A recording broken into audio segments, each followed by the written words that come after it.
If you listen to or watch this show every day, first of all, thank you so much for doing that. Second of all, you know that I am not a fan of many of the changes that have taken place, are being discussed about taking place, or will take place in the college sports landscape, specifically as it pertains to college football. Hence the name of the show, Locked on College Football.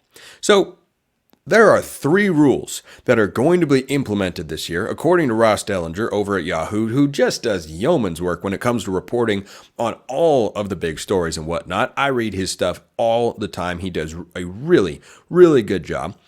Helmet communications, tablet on the sideline, and a 2-minute warning are all going to be introduced to college football this year.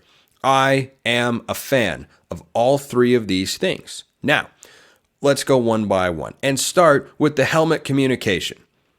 This is a relative no-brainer.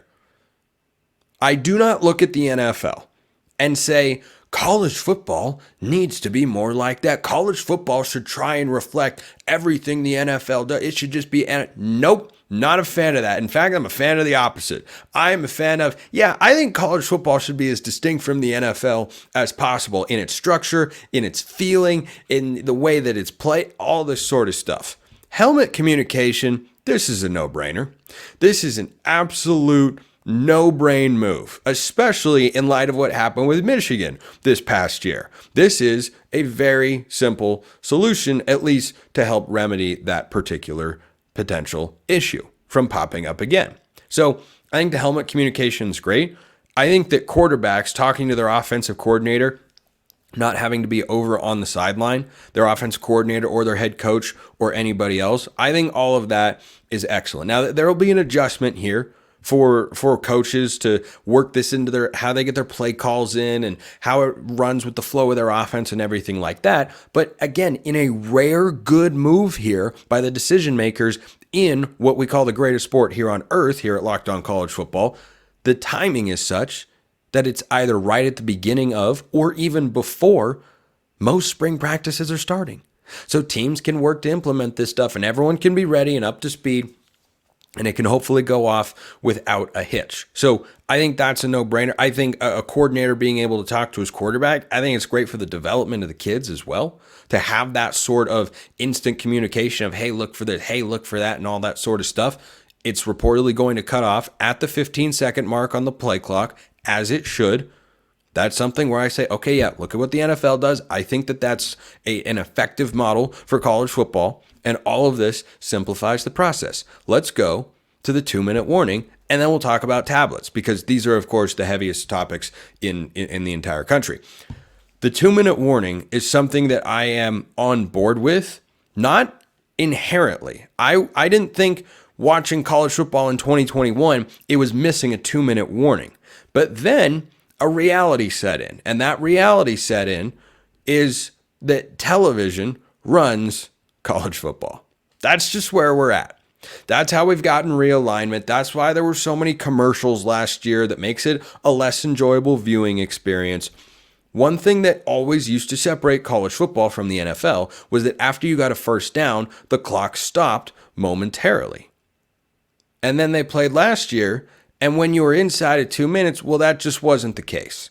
And I think that you need to either It just in the game of football, the offense needs to have an opportunity to either get a first down and have the clock stop without going out of bounds, or you have something that allows you to kind of reset and stabilize. And this is going to change the strategy, because with a 2-minute warning in place, the way that you use your timeouts is going to change for coaches. This is what is going to have to be part of their calculation late in the game. And that's different than before.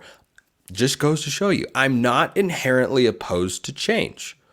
I'm opposed to change when change is not needed. But after we said, well, let's shorten the actual games and add more commercials and whatnot and run all this sort of stuff, I think having the 2-minute warning in there just as a little bit of a buffer or a reset, at least, the likes of which you didn't get once you made these changes to not have the clock stop after picking up a first down, I think that all makes a lot of sense. And there is no sport in which a game clock is present and late clock situations at the end of the half or at the end of a game are not different. Basketball is like that. Soccer is like that. You've got extra time. You don't add on extra time during the half. You add it on at the end of the half. You can't have, challenges inside of 2 minutes, but you can have replay reviews in the NBA. That I might have that backwards there. I know that that's the case for football. You can't challenge inside of 2 minutes, but the NBA, the replay rules, and all this sort of stuff are all get instigated from up top. I think that all makes a lot of sense. And while we're on the subject of rules, because I know it's going to happen next year, when an offensive player fumbles the ball through the end zone, that should absolutely be a turnover. 100% without question. This gets pushed back every single college football season.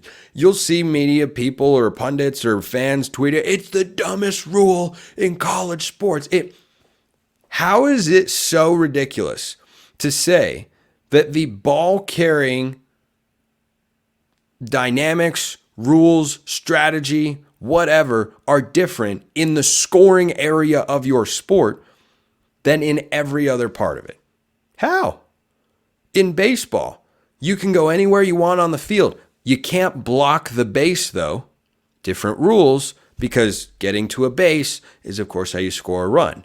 In basketball, you can block a shot anywhere on the perimeter. You can't block it, though, when it's on the way down, when it's close, after it hits the backboard or hits the rim. Can't block the shot.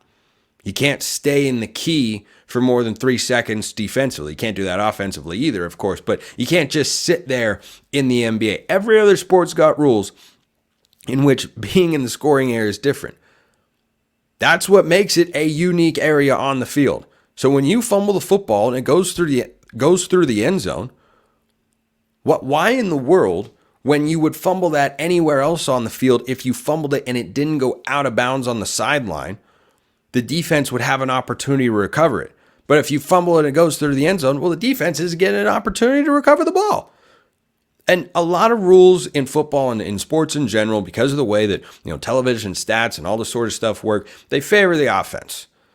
And look, I'm more of an offensive kind of guy, but I've really started to empathize with defenses over the last couple of years. You can't hit players the same way that you used to, and the flags tend to be thrown on the defense rather than the offense. It is impossible to get an offensive pass interference unless you literally truck a guy while you're setting a pick. But in 50-50 situations, you get a flag thrown on the defense when it should be a flag on the offense. So I think the defense having an incentive there to punch the ball, I think that is a good thing. I think that is sufficiently punitive and makes perfect sense to me. The last change to be aware of for the 2024 season is that tablets are now going to be allowed on the sideline. This, again, is good. I am a fan of staffs and players and teams being able to utilize and access information. We live in the world of information and mass media and technology and whatnot. Why shouldn't they be able to access it? If we've had the capability to talk to players in helmets, why are we not allowing that to happen? One player on offense, one player on defense, quarterback, and usually a middle linebacker or safety, depending on your team. But part of the appeal of college football, part of the job of college football, broadly speaking as a sport, is to prepare guys for the NFL. And I see no reason why you shouldn't be able to watch a play back and say, oh, this guy went here, this guy went there. Plus, think about this aspect of it. If you're a fan and saying, well, why should I care about this?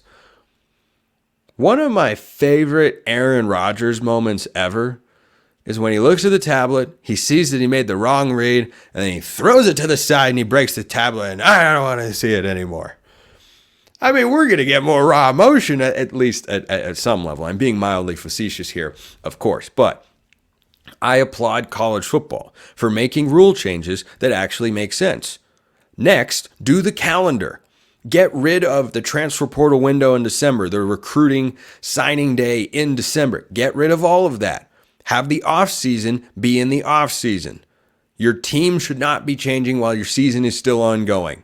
Is that a hot take? I don't think so. It seems sensical to me. I hope the people that run college football and are making these logical rule changes can see that as well. Appreciate everyone listening. I will see you next time. And until then, hope you have a wonderful rest of your day.